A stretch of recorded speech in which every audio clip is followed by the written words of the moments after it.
Bienvenue sur InfoLive TV, voici les titres de ce journal.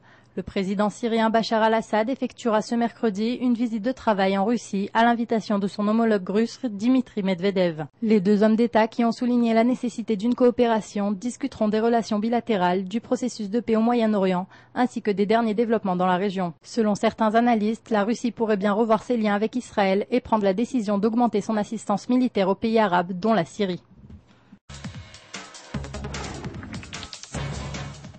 Le Premier ministre Ehud Olmert a déclaré ce mardi qu'Israël ne se tairait pas face à une nouvelle attaque du Hezbollah dans le nord d'Israël.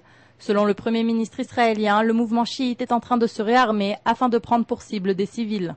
Une guerre interne serait plus critique que jamais pour Israël, a-t-il déclaré. Il a également ajouté que l'État hébreu avait de grandes capacités qu'il n'a pu exploiter lors de la deuxième guerre du Liban, car il se battait contre une organisation terroriste et non un État.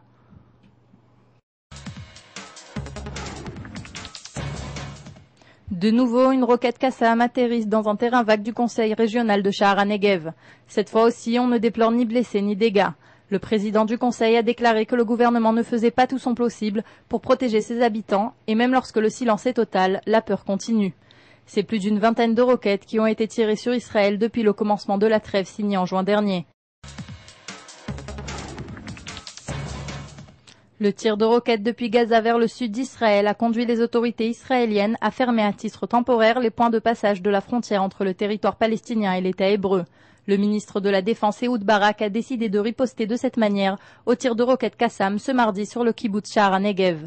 En effet, les points de passage resteront fermés pour 48 heures. Cette mesure intervient alors que le terminal de Kerem Shalom, fermé depuis plusieurs mois à la suite d'un attentat, devrait rouvrir ses portes aujourd'hui.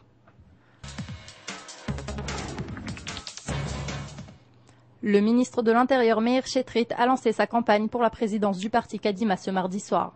Il a insisté sur l'importance de l'expérience politique en déclarant que l'État ne pouvait pas prendre de risques et avait besoin d'un homme d'expérience au poste de Premier ministre.